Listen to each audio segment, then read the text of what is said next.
Hello everyone, অনুরাগের ছোঁয়া সিরিয়ালে আজকের পর্বে আপনারা দেখতে পাবেন সুদীপার পিসি রতনাবাবুকে বলে, মানে পরমার বাবাকে বলে, চিনতে পারছেন? অনেক বছর আগের কথা, তাই আপনাকে মনে করাবার জন্য আরেকবার বলে বোঝাই, আমি সুদীপার পিসি। আপনার মুখ দেখে যা বোঝা যাচ্ছে আপনি আমাকে চিনতে পেরেছেন, তাই যেটা বলছি সেটা বলি। আমার দিদিমণিকে যদি এই বাড়ি থেকে চলে যেতে হয় তাহলে আপনার মেয়েকেও সংসার করতে দেব না। আমি আপনার মেয়ের পরিচয় সবাইকে জানিয়ে দেব, সবাই জেনে যাবে দুই মেয়ে অনাথ। আমার দিদিমণি যদি সংসার করতে না পারে তাহলে কিন্তু আপনার মেয়েকেও সংসার করতে দেব না আমি, এটা পরিষ্কার বলে রাখলাম রতনাবাবু। আরেকদিকে পরমা ওখানে আসে আর দেখে ফেলে সুদীপার পিসির সাথে কথা বলছে তার বাবা। তাই মনে মনে বলে, পরমা বলে, পাপা সুদীপার কাজের পিসির সাথে কি কথা বলছে? তারপর পরমা বলে তার বাবাকে, কি কথা বলছো ওনার সাথে? কিছু হয়েছে নাকি? তখন সুদীপার পিসি বলে, না তো, কি হবে?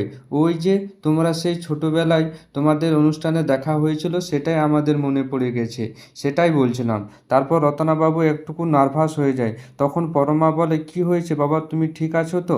তখন রতনাবাবু বলে, ঠিক আছি আমি। তখন পরমা বলে, আমার কিন্তু ঠিক লাগছে না, কেমন একটা লাগছে। তখন পরমার বাবা পরমাকে বলে, বলছি তো ঠিক আছি। তখন পরমা তার বাবাকে বলে, তুমি যেটা করলে ঠিক করলে বাবা। আজ পর্যন্ত আমি দেখিনি কোনো মেয়েকে অসম্মান করতে, অপমান করতে। তখন রতনাবাবু বলে, তোর খারাপ লেগেছে মা? আমি নিজের মেয়ের ইমোশনাল কন্ট্রোল করতে পারিনি। তখন পরমা বলে, যাই হোক না বাবা, আমি চাই না আমার বাবা কারো কাছে ছোট হোক। তখন রতনাবাবু মনে মনে বলে সাইডে এসে, আমি তোর জন্য সব করতে পারবো মা। মনে হচ্ছে ঝড় আসবে একটা, আর সেই ঝড় সামালতে খুব কঠিন। তখন পরমা বলে, ও পাপা কি ভাবছো, চলো না। তারপর রতনাবাবু আর পরমা একসাথে ওখান থেকে চলে যায়। তার আগে চ্যানেলটাতে নতুন হয়ে থাকলে অবশ্যই একটা লাইক দিয়ে চ্যানেলটাকে সাবস্ক্রাইব করে নেবেন। আরেকদিকে কুন্তলা সুদীপার গ্রামে পৌঁছে যায় সুদীপার মা বাবার খোঁজ নিতে।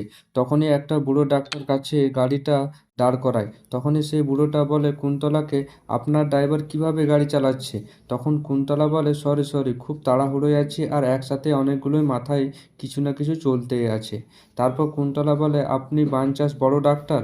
তখনই সেই বুড়োটা বলে, হ্যাঁ। তখন কুন্তলা বলে, আমি খুব দরকারি আপনার কাছে ছুটে এসেছি। তখন বড় ডাক্তারটা বলে, আপনি কি চিকিৎসার জন্য এসেছেন?